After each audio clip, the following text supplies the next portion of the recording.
समीर। हाय। भाई आपकी बीवी कमाल की है। किस्मत वालों को मिलती है ऐसी बीवी। आखिर बीवी किसकी है सर? आखिर बीवी तो आप ही की है। कहाँ है इस वक्त? बाहर होगी। अब हमारे साथ यहाँ जेंट्स टॉयलेट में थोड़ी ना आएगी। सही बात है, आपके साथ जेंट्स टॉयलेट में क्या करेगी वो? एग्जैक्टली। चलिए आप चलिए, मैं हाथ धो के आया। सी यू। अरे वर्धन भाई, आप क्यों खड़े हो गए? आपके आने पर तो हम खड़े हुआ करते थे। और वैसे भी मैंने ये मीटिंग इसलिए बुलाई है कि अब मेरे आगे कोई नहीं खड़ा होगा। बैठो। जावेद। यह तो सुल्तान का नक्शा है। और ये है शोएब की बंबई। ये नक्शा क्या कोयले से बनाया है? सारा काला कर रखा है। हमारा इलाका कौन सा है? वर्धन भाई, हमको यहां जलाने के लिए बुलाया है क्या? ये बड़े बड़े फैसले तुम्हारे समझ के बाहर है। साफ जाहिर है, एक रंग एक राजा। अगर ये फैसला हमें मंजूर ना हो तो? अगर किसी को भी लगता है कि वो मुझसे 2 कदम आगे है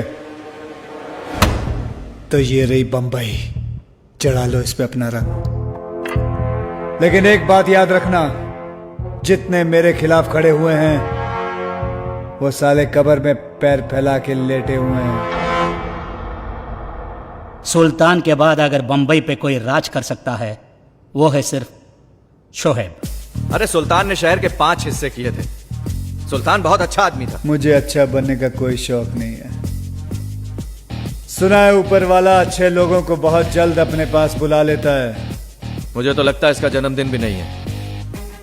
हमें बुला के सब कुछ ले लिया, हमारे लिए कुछ भी नहीं छोड़ा। क्या रे तेरा मेरा करता है? हाँ, सब कुछ मेरा है।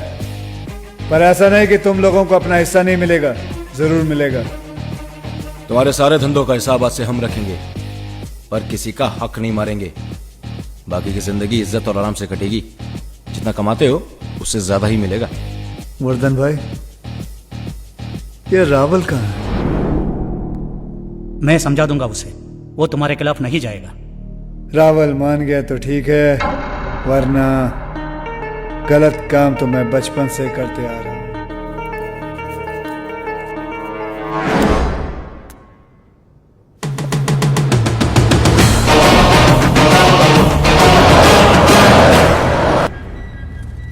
भाई कल को ज्यादा तो नहीं हो गया? जावेद, 10 साल लगे हैं इस वक्त को खड़ा करने के लिए।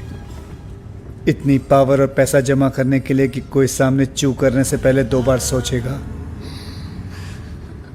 मुझे बंबई का एक हिस्सा नहीं चाहिए, पूरी की पूरी बंबई चाहिए। अब अगर दान किया तो धंधा बुरा मान जाएगा। ये क्या हो रहा है भाई?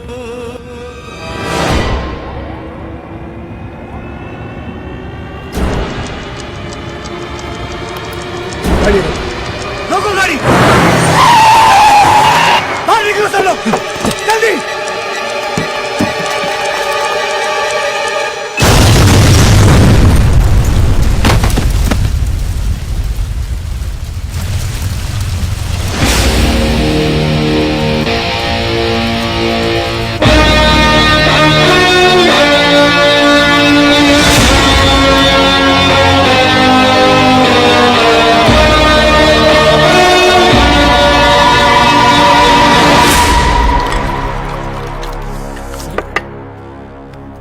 साला शोएब नहीं है, वो शैतान है, शैतान।